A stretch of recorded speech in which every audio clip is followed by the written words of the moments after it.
हरि सिंह नाम का किसान अपनी पत्नी के साथ रहता था। हरि सिंह के गांव में नील गाय और जंगली हाथी थे जो फसल बर्बाद कर दिया करते थे। इसलिए रात में फसल की रखवाली के लिए हरि सिंह को खेत पर ही सोना पड़ता था। राधा तो घर में टीवी देख लेती होगी और मैं यहाँ अकेले पड़े पड़े बोर हो जाता हूँ। कल बाजार से एक रेडियो खरीद कर लाऊंगा। अगले दिन हरि सिंह छप्पन सिंह की दुकान पर गया और एक सेकंड हैंड रेडियो खरीद लाया। उस रात वो खेत पर रेडियो लेकर गया। आहा, आज तो अमिताभ बच्चन के गाने सुनने को मिलेंगे। जैसे ही हरि सिंह ने रेडियो ऑन किया, उसमें से भयानक आवाजें आने लगी। अरे अरे, ये क्या हो रहा है? इतनी डरावनी आवाज कहाँ से आ रही? कहीं ये रेडियो में से तो नहीं आ रही। लगता है रेडियो में कोई भूतिया प्रोग्राम आ रहा होगा। थोड़ी देर बाद खोलूंगा, तब शायद गाने सुनने को मिले। हरि सिंह ने जब 1 घंटे बाद दोबारा रेडियो खोला तो उससे फिर किसी लड़की के चीखने और चिल्लाने की आवाज आने लगी। रात के सन्नाटे में हरि सिंह खेत पर बिल्कुल अकेला था। रेडियो से आ रही आवाज सुनकर वो डर से कांपने लगा। कल इस रेडियो को वापस करके आऊंगा। इसमें जरूर किसी भूतिया फिल्म की सीडी चल रही है। हरि सिंह अगले दिन छप्पन सिंह की दुकान पर रेडियो वापस करने गया। अरे भाई, ये कैसा रेडियो दे दिया? इसमें डरावनी आवाज आ रही है, जैसे कोई लड़की चिल्ला रही हो। दुकान वाला रेडियो ऑन करके देखता है। रेडियो बिल्कुल ठीक चल रहा था। उसमें क्रिकेट कमेंट्री चल रही थी। रेडियो बिल्कुल ठीक चल रहा है। इंडिया पाकिस्तान के मैच की कमेंट्री चल रही है। तुम्हें जरूर कोई डरावना सपना आया होगा। मैं रेडियो वापस नहीं करूंगा। दुकान वाले ने रेडियो वापस नहीं किया। हरि सिंह को रेडियो अपने घर ले जाना पड़ा। हरि सिंह का रेडियो दिन में तो काम करता, लेकिन रात में उसमें से भयानक आवाजें आने लगती। मजबूरी में हरि सिंह ने रेडियो खेत पर ले जाना ही छोड़ दिया। वो रेडियो घर पर ही छूट जाता। एक रात जब हरि सिंह की पत्नी राधा सोई हुई थी तो रेडियो से अचानक किसी के चिल्लाने की भयानक आवाज आई। राधा चौंक कर उठ पड़ी। कौन है यहाँ पर? रेडियो तो बंद है, फिर इससे आवाज कैसे आ रही है? राधा ने रेडियो के सेल निकाल दिए, फिर भी रेडियो से आवाज आनी बंद नहीं हुई। डंडा मारकर इसे फोड़ दूंगी। राधा डंडा लेने जाती है, तभी रेडियो का एंटेना लंबा होकर एक लंबी रस्सी जैसा बन जाता है और राधा के गले को लपेट लेता है। सुबह जब हरि सिंह घर पहुंचा तो उसने घर का दरवाजा खटखटाया, लेकिन अंदर से कोई जवाब नहीं मिला। राधा, दरवाजा खोलो। राधा, क्या अभी तक सो रही हो? हरि सिंह के दरवाजे पर गांव वालों की भीड़ लग गई। क्या हो गया हरि भैया? भाभी नाराज हैं क्या, जो दरवाजा नहीं खोल रही? नाराज तो नहीं, पता नहीं क्या बात। जरा मेरे साथ दरवाजा तोड़ने में मदद करो। हरि सिंह दरवाजा तोड़कर अंदर घुसा तो उसने देखा राधा जमीन पर पड़ी हुई है। उसके गर्दन पर निशान पड़े हुए हैं। क्या हुआ राधा? क्या किसी ने रस्सी से तुम्हारा गला दबाया? रेडियो में कोई चुड़ैल है, उसने मेरा गला दबाया। बहुत मुश्किल से अपनी जान बचा पाई हूँ। हरि सिंह ने रेडियो उठाया और जमीन पर दे मारा, लेकिन रेडियो टूटा नहीं। हे भगवान, क्या करूं इस रेडियो का? हरि सिंह रेडियो को लेकर जाता है और नदी में फेंक आता है। अब झंझट खत्म। लेकिन झंझट खत्म नहीं हुई। उस रात हरि सिंह खेत पर सो रहा था तो रात के 2 बजे अचानक उसकी आंख खुली। उसने देखा कि रेडियो चारपाई पर है। रेडियो के अंदर से किसी लड़की के रोने की आवाज आ रही थी। मैं तुमसे प्यार करती हूँ राहुल, एक बार मुझसे बात तो कर लो। हरि सिंह उसी समय पर रेडियो लेकर छप्पन सिंह के घर पहुंचा। छप्पन सिंह, दरवाजा खोलो, मैं हरि हूँ। क्या हुआ हरि, इतनी रात में? ये बताओ, तुम्हें ये रेडियो कहाँ मिला था? इसे मैंने गुल्लू कबाड़ी वाले से खरीदा था। हरि सिंह गुल्लू के घर गया और उससे पूछा कि उसे वो रेडियो किसने बेचा था। ये रेडियो? हाँ, ध्यान आया, ये मुझे शहर में एक औरत ने बेचा था। मुझे उस औरत के घर तक ले चलो। हरि सिंह गुल्लू के साथ शहर के एक मकान में पहुंचा। इस रेडियो ने मेरा जीना मुश्किल कर दिया है। आखिर क्या चक्कर है? किसकी आवाज आती है इसमें से? आखिर ये रेडियो लौट ही आया। 5 साल पहले की बात है। मेरे घर किराए पर एक लड़की रहती थी। अजीब तरह की लड़की थी। पूरे दिन किताबें पढ़ती रहती, और रेडियो सुनती रहती। रेडियो सुनते सुनते उसे एक रेडियो जॉकी से प्यार हो गया। रेडियो जॉकी वही लोग होते हैं ना जो रेडियो पर बोलते हैं? हाँ, एक दिन रेडियो पर उसी रेडियो जॉकी का फोन करने वाला प्रोग्राम चल रहा था। लड़की ने प्रोग्राम में फोन किया और अपने दिल की बात बताई। रेडियो जॉकी ने फोन काट ही दिया।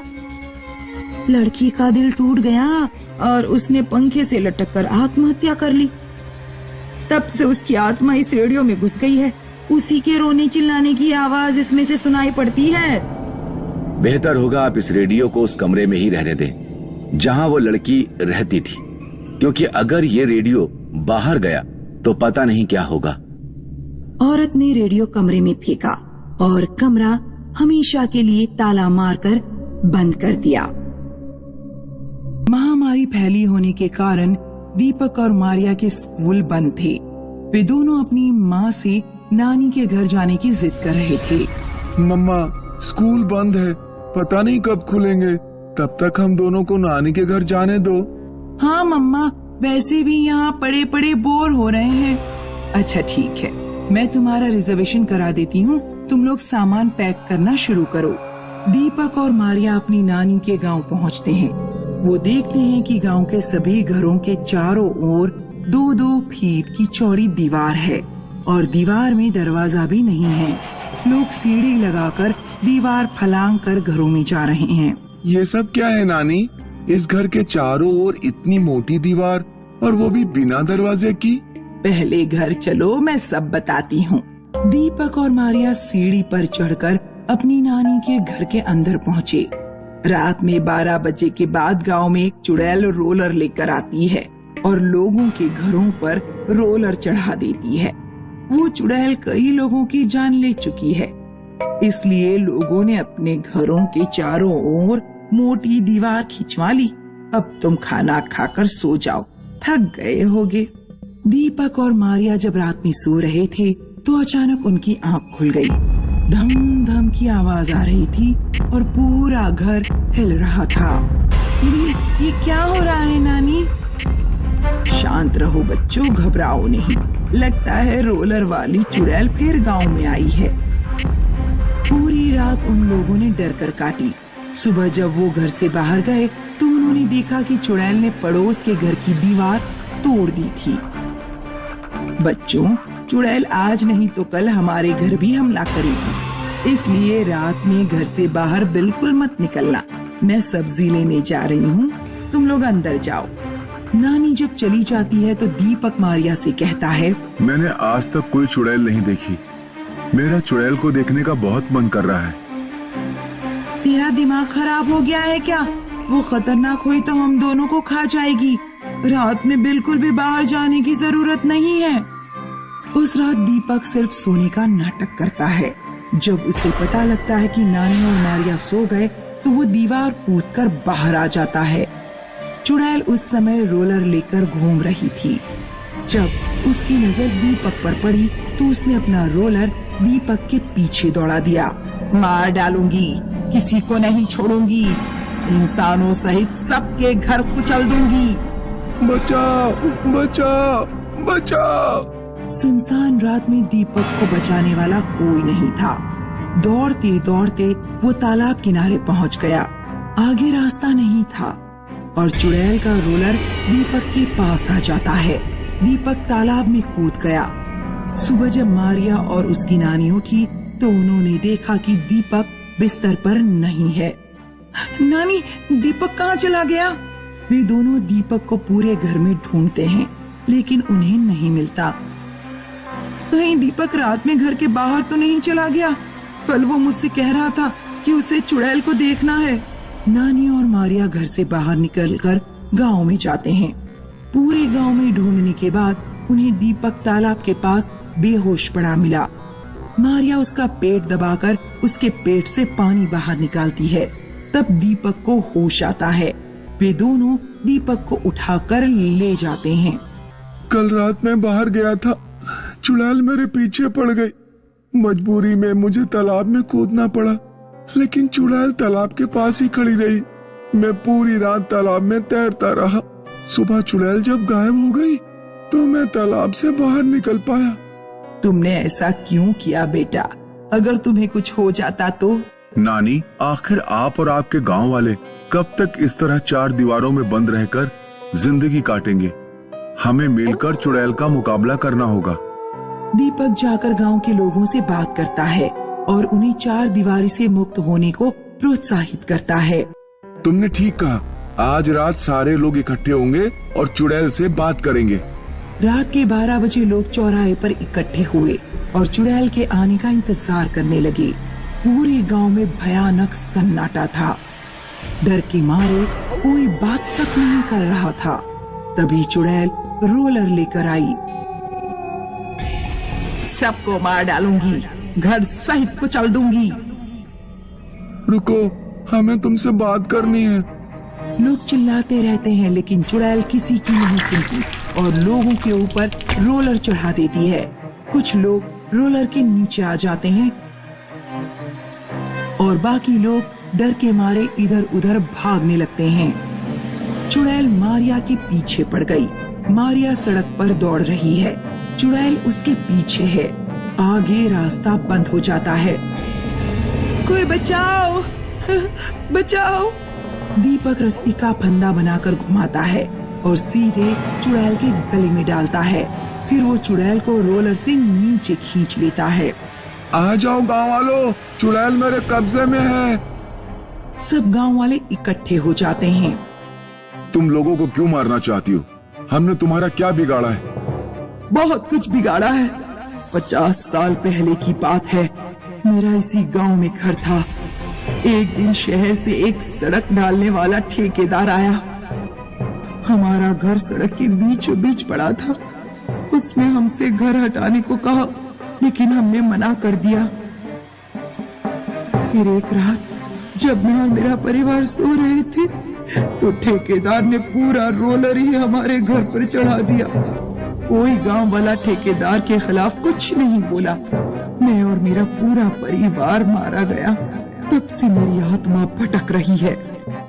तुम्हारे साथ जो भी हुआ गलत हुआ, लेकिन उसकी सजा तुम सबको मत दो। हम लोग चार दीवारी में बंद रह रहे हैं, ठीक से हवा भी हमारे घर में नहीं आ पाती। हम वादा करते हैं कि ऐसा अब अन्याय किसी के साथ नहीं होने देंगे। ठीक है, जा रही हूँ, लेकिन अगर किसी के भी ऊपर इस गांव में दोबारा अन्याय हुआ तो वापस आऊंगी। ऐसा कहकर चुड़ैल गायब हो जाती है। रात के 10 बज रहे थे। चारों तरफ घना जंगल और खामोशी थी। शायद ही कोई शख्स इस समय यहां जाने की हिम्मत जुटा पाता, लेकिन दो लोग ऐसे थे जो कि अपने हाथों में टॉर्च पकड़े, कंधे पर बैग टांगे, अपने पैरों से सूखे पत्तों को कुचलते हुए आगे बढ़ रहे थे। अगर तुम्हें डर लग रहा है तो वापस जा सकती हो। बाद में मत कहना कि मैंने मौका नहीं दिया था। डर तुम्हें लग रहा है, तभी तो उसे छिपाते हुए मुझे यहाँ से जाने के लिए कह रहे हो। ठीक है, देखते हैं कौन कितना ब्रेव है। काफी देर चलने के बाद उनको सामने एक घर नजर आया जो दिखने में बहुत पुराना और क्रीपी था। उसके बाहर जला बल्ब भी लुप लुप कर रहा था। तो ये है वो घर जहाँ कोई एक बार चला जाए तो 4 दिनों के अंदर उसकी मौत हो जाती है। हाँ, यही है। चलो चलते हैं, देखते हैं इस बात में कितनी सच्चाई है। ये कहते हुए उन दोनों ने दरवाजा खोला और उसके खुलते ही कई सारे चमगादड़ एक साथ निकलकर बाहर की ओर उड़ गए। क्या हुआ मिस ब्रेव? सिर्फ चमगादड़ों से डर गई? अभी तो हम अंदर भी नहीं गए। डरी नहीं, चौंक गई थी। ये कहते हुए रिया ने अंदर कदम बढ़ाया और उसके पीछे पीछे पुनीत भी अंदर चला गया। वाओ, ये तो अंदर से बहुत खूबसूरत है। अंदर एक बड़ा ड्राइंग रूम था। सामने चिमनी और साइड में कॉरिडोर में कुछ कमरों के दरवाजे नजर आ रहे थे। आओ उस कमरे में चलते हैं। ठीक है, लेकिन एक साथ एक कमरे में जाने में क्या मजा। ऐसा करो, तुम एक कमरे में जाओ और मैं दूसरे कमरे में। ये तय करके वो दोनों अलग अलग कमरों में घुस गए। जिस कमरे में रिया गई थी उसमें एक पलंग था। पलंग के ठीक सामने दीवार से सटा हुआ टीवी लगा था और उस टीवी पर वीसीआर रखा हुआ था। ये कमरा जरूर किसी बच्चे का ही रहा होगा। ये कहकर रिया ने कमरे की लाइट ऑन की और लाइट के साथ ही टीवी भी ऑन हो गया। टीवी के अंदर से आती सरसराहट की आवाज सुनकर रिया एक पल को चौंक पड़ी। लाइट ऑन करने से ये टीवी कैसे चल पड़ा? हो सकता है कनेक्शन में कोई खराबी हो। वो टीवी को बंद करने के लिए उसके करीब पहुंची तो उसने देखा कि टीवी पर लगे वीसीआर के ऊपर एक वीडियो टेप रखी हुई है। ओहो, वीडियो टेप भी रखी है। चलो देखते हैं इस कमरे में आखिरी बार क्या प्ले हुआ था। ऐसा कहकर उसने वीडियो टेप वीसीआर में लगाई और प्ले का बटन दबाया। वीडियो के शुरू में ही पहले शांत कब्रिस्तान दिखाई दिया और उसके अंदर कई कब्रें। उन्हीं में से एक कब्र के पास एक 12 साल की लड़की लेटी सो रही थी। ओह माय गॉड, ये लड़की पागल है क्या? भला कब्रिस्तान में जाकर कौन सोता है, और वो भी रात में? फिर ये सीन खत्म हुआ और उसे नजर आया कि एक बहुत ही उजाड़ जगह में एक कुआं बना हुआ है। उस कुएं के पास एक औरत उसी लड़की को लेकर आई है और फिर उसको कुएं में फेंक दिया। उसके बाद दहाड़े मारकर ऐसा रोई कि रिया ने अपने कानों पर हाथ रख लिए। ओह माय गॉड, ये तो बहुत ही डरावनी वीडियो है। अगले ही पल उसने आगे देखा कि उस कुएं के अंदर से वो लड़की वापस बाहर निकली, लेकिन अब वो बहुत ही भयानक दिख रही थी। उसकी आंखें लाल थीं और चेहरे पर जगह जगह चोटें लगी थीं। वो लड़की स्क्रीन की तरफ आने लगी। रिया को ऐसा लगा जैसे वो टीवी से निकलकर उसके पास आ जाएगी। उसकी दिल की धड़कनें और सांसें तेज होने लगी। फिर जैसे ही वो लड़की स्क्रीन के बिल्कुल करीब आ गई, तभी अचानक से वो वीडियो पूरी हो गई और फिर से वही सरसराहट शुरू हो गई। रिया ने अपने मुंह से सांस छोड़ी और तभी एक पर्ची ना जाने कहां से उसके पैरों में आ गिरी। ये पर्ची किसने फेंकी? उसने देखा कि कमरे में उसके अलावा कोई नहीं है और उसने उस पर्ची को उठाया। पर्ची को खोलकर जो उसने पढ़ा, उसकी आंखें फटी रह गई और दिल में अजीब सी धक धक होने लगी। तुम्हारे पास सिर्फ 4 दिन है। तभी अचानक से पुनीत कमरे में आ गया। रिया, तुम्हें कुछ मिला क्या? मुझे तो बहुत डर लग रहा है पुनीत। मैंने इस वीसीआर में लगी वीडियो टेप देखी जो कि बहुत ही डरावनी थी, और इसके बाद ही न जाने कहां से ये पर्ची मेरे पैरों में आ गिरी। जरा दिखाओ। पुनीत ने वो पर्ची देखी और उसको पढ़ने के बाद उसने हंसते हुए कहा, जरूर कोई तुमसे भद्दा मजाक कर रहा है। लेकिन यहाँ हमारे अलावा और कोई नहीं है ना? तुमने ये टेप देखी, इसके बाद ही ये पर्ची मिली है ना? तो ठीक है, इस टेप को ही लेकर चलते हैं। अपने घर ले जाकर देखूंगा, फिर देखते हैं कि कोई पर्ची मुझे मिलती है या नहीं। पुनीत ने वो वीडियो टेप वीसीआर से निकालकर अपने बैग में रख ली और रिया का हाथ थामकर वो बाहर निकल गया। पुनीत, मुझे तो बहुत डर लग रहा है। बी पॉजिटिव रिया। पुनीत ने रिया की बात पर कोई ध्यान नहीं दिया और फिर ये दोनों अपने अपने घर पहुंच गए। रिया इतनी डरी हुई थी कि घर जाते ही अपने बिस्तर पर चादर ओढ़कर लेट गई। कुछ देर बाद उसे महसूस हुआ कि उसका बेड हिल रहा है। उसने झट से अपने ऊपर से चादर हटाई तो उसके होश उड़ गए। ये कैसे हो सकता है? उसका बेड बहुत बुरी तरह हिल रहा था, जैसे कि भूकंप आया हो। लेकिन हैरानी वाली बात यह थी कि कमरे की बाकी चीजें अपनी जगह पर ठीक ठाक थी, सिर्फ वो बेड ही हिल रहा था। फिर अचानक से बेड अपने आप खड़ा हो गया और वो धड़ाम से जमीन पर गिर पड़ी। उसने अपने आप को संभाला और दरवाजा खोलकर कमरे से बाहर भागी। कुछ कदम बढ़ाते ही अचानक उसके कदम रुक गए। ये किस जगह आ गई? मेरा घर कहाँ है? उसने देखा कि वो एक ऐसी जगह है जहां दूर दूर तक सिर्फ अंधेरा नजर आ रहा है, और उसने पीछे मुड़कर देखा तो वो दरवाजा भी गायब था जिससे होकर वो यहाँ आई थी। किसने मुझे इस भूल भुलैया में फंसाया है? ये बोलने के तुरंत बाद ही उसने देखा कि दूर से वही वीडियो टेप वाली भयानक लड़की उसके करीब आ रही है। कौन हो तुम? क्यों मेरे साथ ये खेल खेल रही हो? ये सुनकर उस लड़की ने रिया से अपनी नजरें मिलाई और उसे इतने खौफनाक अंदाज में घूरा जिससे रिया समझ गई कि अगर वो उसके हाथ लग गई तो वो रिया का क्या हाल करेगी।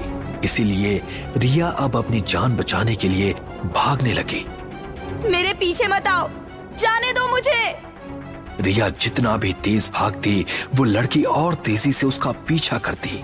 काफी देर भागने के बाद आखिरकार रिया एक जगह पहुंची जो कि समुद्र का किनारा समझ आ रहा था। अब ये समुद्र कहाँ से आ गया? उसने पीछे मुड़कर देखा तो वो लड़की उसके बेहद करीब थी। रिया ने चिल्लाते हुए समुद्र में छलांग लगा दी और फिर तैरकर बहुत दूर निकल गई। अब उसने पीछे पलटकर देखा तो किनारे पर वो लड़की भी नहीं थी। समझ नहीं आ रहा है कि अब मैं कहाँ जाऊँ। ये कौन सी जगह है और वो लड़की कौन है? तभी पानी के अंदर से किसी ने उसका पैर पकड़ा। कौन है? उसने रिया को पानी के अंदर खींच लिया और धीरे धीरे रिया की सांसें खत्म होने लगी।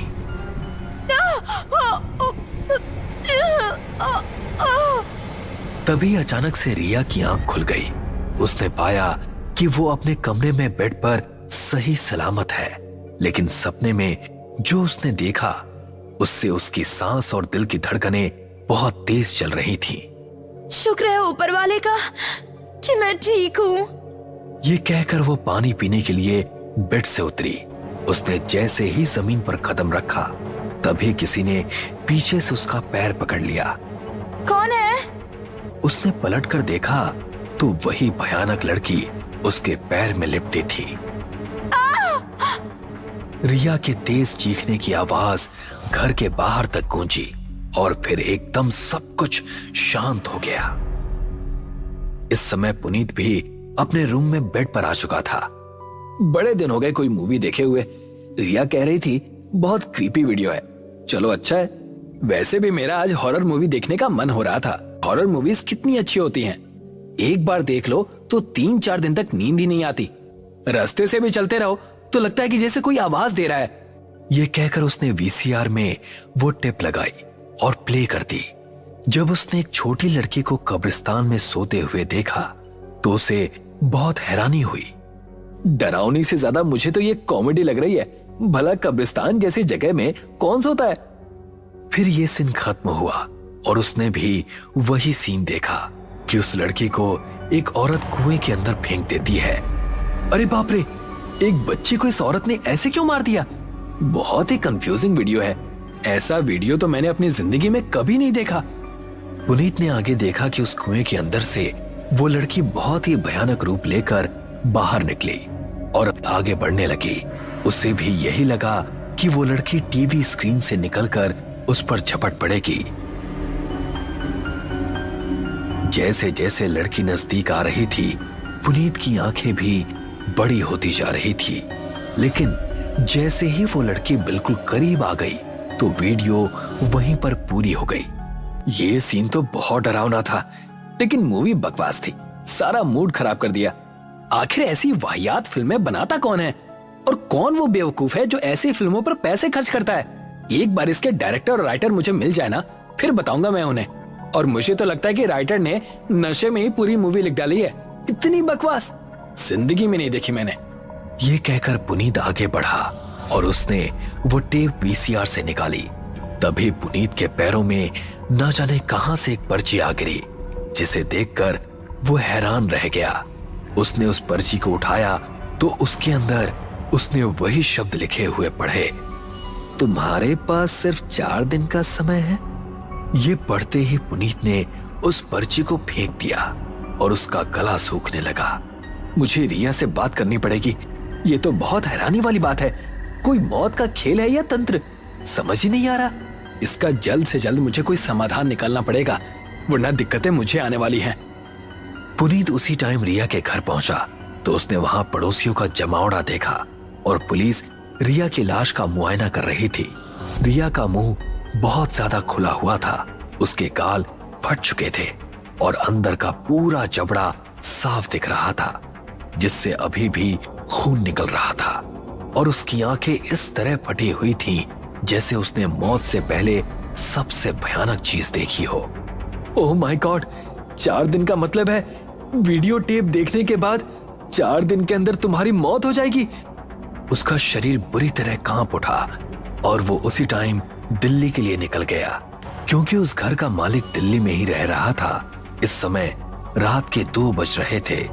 दिल्ली पहुंचने में उसे पूरे 5 घंटे लगे और अब उसके सामने था एक 55 साल का आदमी।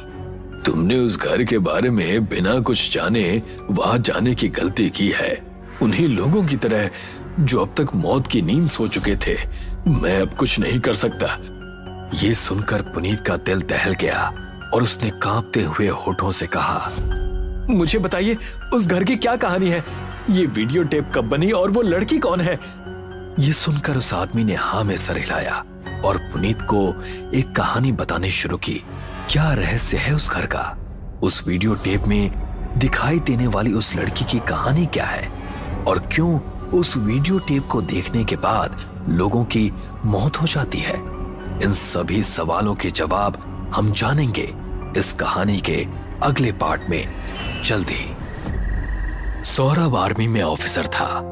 मूल रूप से मध्य प्रदेश के रहने वाले सौरभ की पोस्टिंग राजस्थान में थी।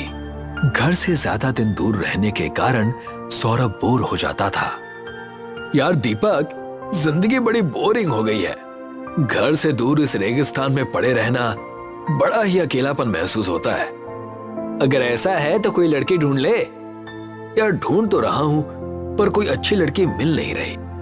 एक दिन सौरभ के मोबाइल पर एक लड़की का मैसेज आया। हाय, मेरा नाम सोफिया है। मैं पाकिस्तान के हैदराबाद में रहती हूँ। तुम्हें मेरा नंबर कैसे मिला? मैंने तुम्हारा नंबर फेसबुक से लिया है। मैं राजस्थान घूमना चाहती हूँ, क्या तुम मुझे घुमा सकते हो?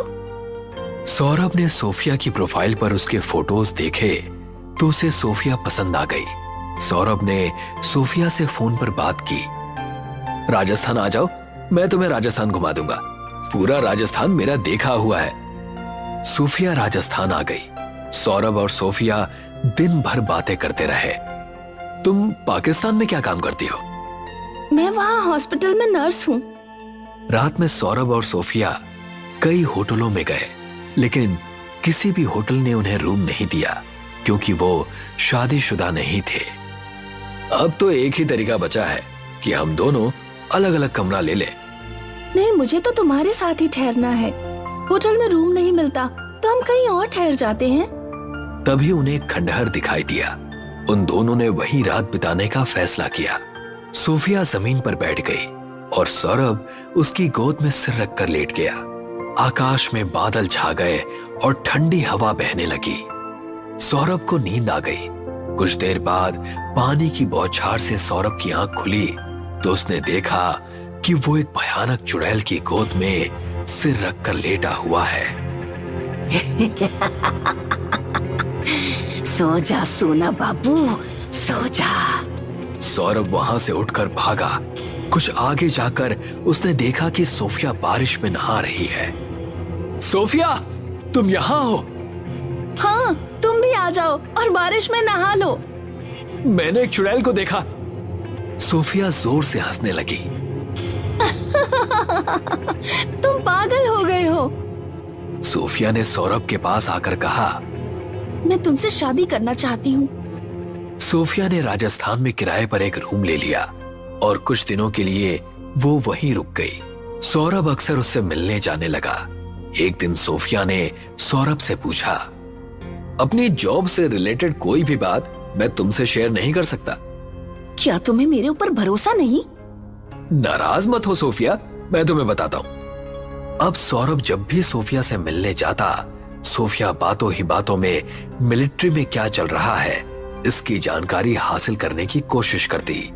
एक दिन सौरभ जब सोफिया के रूम पर पहुंचा तो सोफिया ने उसके लिए ड्रिंक बनाई। क्या बात है, आज तो तुम्हें बहुत प्यार आ रहा है?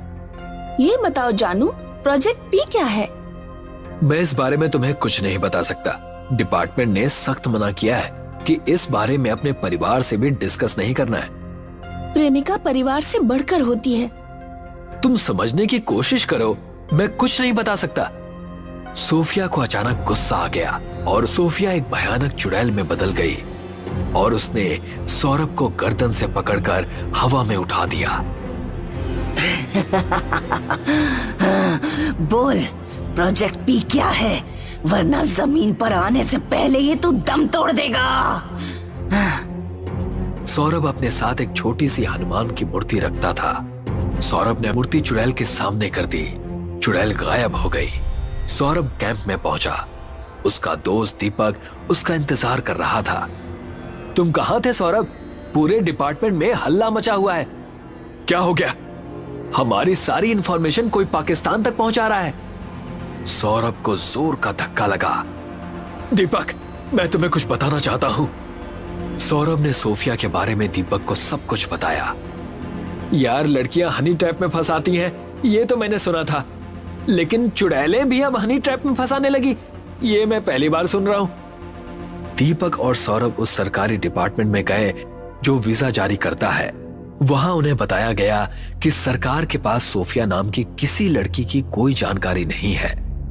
लगता है वो भूतनी ही थी जिसने तुम्हें हनी ट्रैप में फंसाया। आगे से हमें सावधान रहना होगा। दीपक के चाचा रामानुज प्रसाद एक वैज्ञानिक थे। वो बेंगलुरु में स्पेस सैटेलाइट्स के पार्ट्स बनाने वाली एक फर्म में काम करते थे। एक बार वो श्रीलंका में वैज्ञानिकों की एक प्रेस कॉन्फ्रेंस में हिस्सा लेने गए। 5 दिन की कॉन्फ्रेंस थी।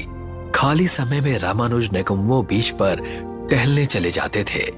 एक दिन बीच पर उनकी मुलाकात एक लड़की से हुई। क्या आप मुझे कुछ कैश दे सकते हैं? मैं अपना एटीएम कार्ड लाना भूल गई हूँ। मैं आपको पैसे मोबाइल से ट्रांसफर कर दूंगी। तुम्हें कितने रुपए चाहिए? मुझे 2000 कैश दे दीजिए। रामानुज ने लड़की को कैश दिया। लड़की ने थैंक यू कहा और चली गई। रात में जब रामानुज सोने जा रहे थे तो फोन पर लड़की का मैसेज आया। अगर आज आपने मेरी हेल्प ना की होती तो मुझे बहुत लंबा पैदल चलना पड़ता। Thank you so much. कोई बात नहीं, एक दूसरे की मदद करना हमारा फर्ज है। रामानुज बातचीत खत्म करना चाह रहे थे, लेकिन लड़की मैसेज करती ही गई। क्या कल आप बीच पर आएंगे? हाँ, मैं कल भी आऊंगा। आपने मेरा नाम तो पूछा ही नहीं। तुम्हारा नाम सोफिया है। उस दिन तुमने पैसे ट्रांसफर किए थे तो मैंने नाम देखा था। आप काफी इंटेलिजेंट हैं।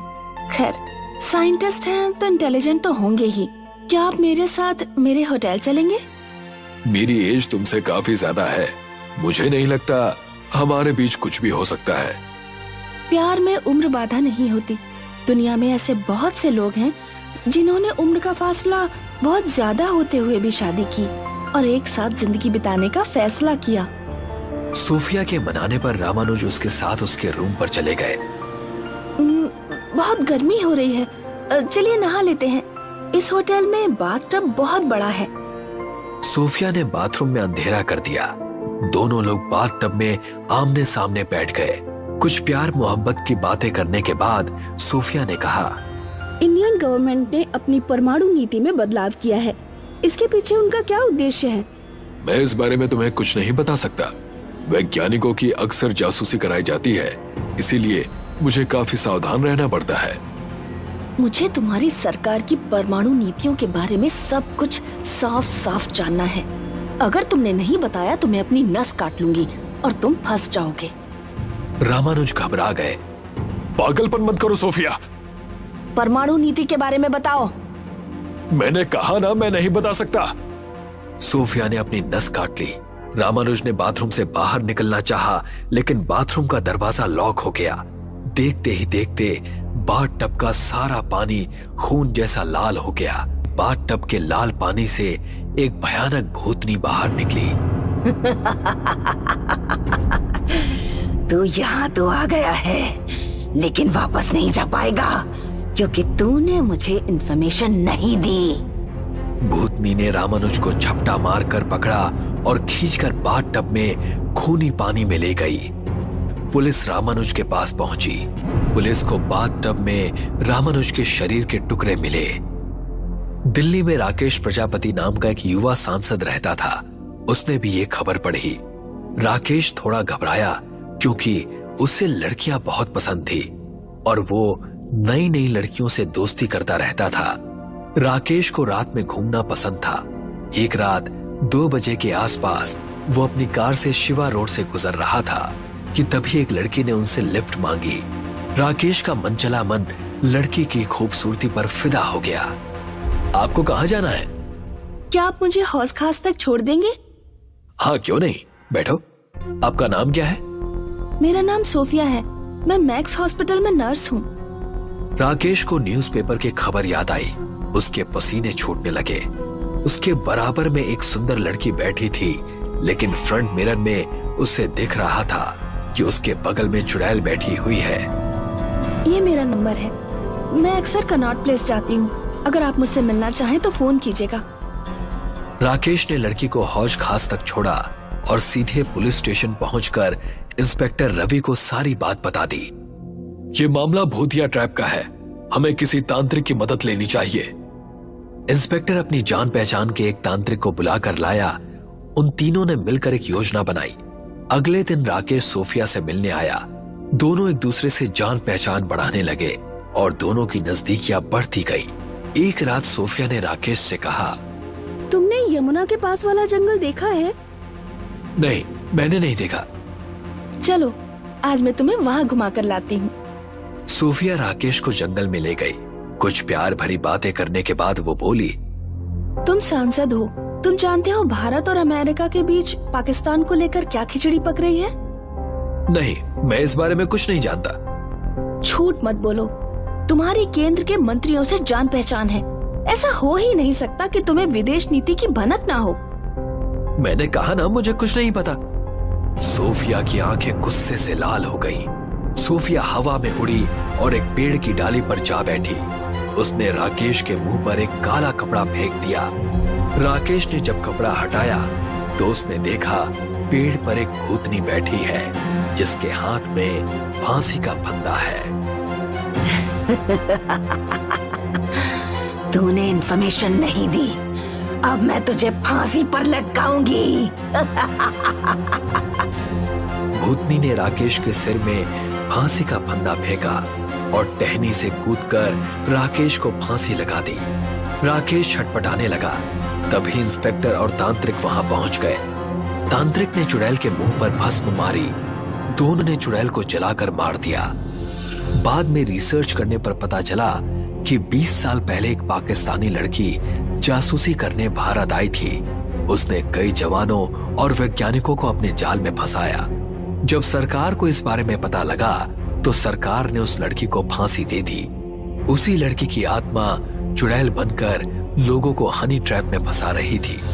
मयंक चंदनपुर गांव में अपनी बीवी रचना और 2 बच्चे चैताली और चेतन के साथ रहता था। वो गांव के पोस्ट ऑफिस में जॉब करता था। 8 महीने पहले उसकी सबसे बड़ी बेटी वर्षा की तबीयत खराब होने की वजह से मौत हो गई थी। मरने से 1 महीने पहले वर्षा ने मयंक से प्रॉमिस लिया था कि उसके बर्थडे वाले दिन वो उसे गिफ्ट में कंप्यूटर लाकर देगा। मयंक भी इस बात को मान गया था कि उसके बर्थडे पर वो एक लैपटॉप उसे गिफ्ट करने वाला था। लेकिन बेचारी वर्षा की तबीयत ऐसी खराब हुई कि अपना बर्थडे आने से पहले ही उसकी मौत हो गई। अब उसका बर्थडे वाला दिन नजदीक आ रहा था। मयंक दीवार पर लगी वर्षा की फोटो को देखते हुए कहता है, वर्षा बेटा, तुम तो हमारे बीच नहीं रही, लेकिन तुम्हारी आखिरी ख्वाहिश मैं जरूर पूरी करूंगा। मयंक 2 दिन बाद एक लैपटॉप खरीद लेता है और उसे पोस्ट ऑफिस में ही रख देता है। वो ये डिसाइड करता है कि उस लैपटॉप को वर्षा के बर्थडे वाले दिन ही घर में लेकर आएगा। वर्षा के बर्थडे का दिन आता है। वो लोग उसके कमरे को अच्छे से सजाते हैं और केक भी काटते हैं। फिर मयंक घर से निकलकर अपने ऑफिस जाता है जहां उसने लैपटॉप रखा होता है। 10-15 मिनट के बाद मयंक अपने हाथ में एक बॉक्स लेकर घर के अंदर आता है। वर्षा के रूम में रखे टेबल के ऊपर बॉक्स रखकर मयंक उसमें से लैपटॉप निकालता है। वाओ, मेरा लैपटॉप! अरे इडियट, सिर्फ तेरा नहीं, वर्षा दीदी और मेरा भी है। कहकर चैताली मुस्कुराने लगती है और मयंक और रचना भी बच्चों को खुश होते हुए देख मुस्कुराने लगते हैं। अगले दिन पड़ोस में रहने वाले रवि का बेटा आरुष उनके घर आता है और चेतन चैताली को लैपटॉप चलाता हुआ देख उसे जलन होने लगती है। वो वहाँ से मुंह बनाकर अपने घर वापस चला जाता है। क्या हुआ आरुष? हमारे पड़ोसियों के घर लैपटॉप आया है और मैं आपसे इतने दिनों से कंप्यूटर के लिए जिद कर रहा हूँ। आपने फिर भी मुझे अभी तक नहीं दिलाया। सुनकर रवि का भी मुंह बन जाता है। असल में ये पूरा परिवार मयंक के परिवार से जला करते थे और उनको परेशान करने का कोई भी मौका नहीं छोड़ते थे। गुस्सा मत हो बेटा, आज रात ही ऐसा काम करूँगा कि हमारे घर में लैपटॉप होगा और उस मयंक के बच्चे गलियों में खेलते फिरेंगे। रात के ठीक 2 बजे चैताली और चेतन के कमरे की खिड़की से एक आदमी अपने ऊपर चादर डाले घुस जाता है। वो दोनों इस टाइम सो रहे होते हैं। वो आदमी मौका देखकर लैपटॉप को उठाकर चुपचाप खिड़की से बाहर निकल जाता है। सुबह जब आरुष सोकर उठता है तो अपनी टेबल पर लैपटॉप रखा देखकर बहुत खुश हो जाता है और फिर जल्दी से लैपटॉप ऑन करके उस पर गेम खेलने लगता है। उसके मम्मी पापा कमरे में आते हैं और अपने बेटे को गेम खेलता हुआ देखकर मुस्कुराने लगते हैं। दूसरी तरफ जब चेतन और चैताली कमरे से लैपटॉप गायब देखते हैं तो वो बहुत दुखी हो जाते हैं। दोनों बच्चों की रोने की आवाज सुनकर मयंक और रचना उनके कमरे में जाते हैं। वो देखते हैं कि लैपटॉप गायब है और दोनों बच्चे रो रहे हैं। मयंक की नजर जब खुली हुई खिड़की पर पड़ती है तो वो समझ जाता है कि लैपटॉप चोरी हो चुका है। रात के टाइम आरुष लैपटॉप पर गेम खेल रहा होता है कि अचानक से लैपटॉप बंद हो जाता है। अरे इसे क्या हुआ? कहते हुए वो लैपटॉप को दोबारा ऑन करने की कोशिश करता है। तभी उसमें से डरावनी आवाज आती है। सुनकर वो अचानक से डर जाता है और मम्मी को पुकारता है। मम्मी! आ रही हूँ बेटा, लगता है भूख ज्यादा लगी है। कहते हुए मम्मी उसके टेबल पर नूडल्स की प्लेट रख देती है और वहाँ से चली जाती है। लैपटॉप ऑन हो जाता है और ठीक से चलने लगता है। ये आवाज कहाँ से आई थी? कहता है और नूडल्स की प्लेट उठाकर जैसे ही कांटे से अपने मुंह में रखने वाला होता है, लैपटॉप से एक रोशनी निकलती है और प्लेट पर पड़ती है। प्लेट में रखे नूडल्स कीड़ों में बदल जाते हैं और आरुष चीख मारकर उसे जमीन पर फेंक देता है। उसकी चीख सुनकर उसकी मम्मी कमरे में आती हैं और देखती हैं कि नूडल्स जमीन पर गिरे पड़े हैं। वो गुस्सा हो जाती हैं और उसका कान पकड़कर बोलती हैं, अगर तुम्हें खाना ही नहीं था तो मना कर देते, खाने को जमीन पर क्यों फेंका? मम्मी वो नूडल्स नहीं थे, उसमें कीड़े चल रहे थे। कहाँ है कीड़े? तुम पागल हो गए हो क्या? कहते हुए जब वो दोनों जमीन पर देखते हैं तो वो नूडल्स ही होते हैं, उनमें एक भी कीड़ा नहीं होता। आरुष की मम्मी उसे 2 थप्पड़ लगाती हैं और उसे जमीन साफ करने को बोलकर बड़बड़ाती हुई किचन में चली जाती हैं। आरुष लैपटॉप से डरने लगता है और उसे चलाना छोड़ देता है। अगली रात रवि आरुष से कहते हैं, क्या हुआ बेटा आरुष, तुम लैपटॉप क्यों नहीं चला रहे हो? पापा उस लैपटॉप में भूत है। लैपटॉप में भूत कैसे हो सकता है? चलो तीनों कोई अच्छी सी मूवी देखते हैं। कहकर वो आरुष के कमरे में जाते हैं। आरुष की मम्मी भी उसके कमरे में आ जाती हैं और तीनों बैठकर लैपटॉप में मूवी देखने लगते हैं। देखा आरुष बेटा, मुझे बताओ भूत कहाँ है? सही तो चल रहा है तुम्हारा लैपटॉप? अब आरुष का भी डर दूर हो जाता है। हाँ पापा आपने सही कहा, आज से मैं रोजाना लैपटॉप पर गेम खेला करूँगा।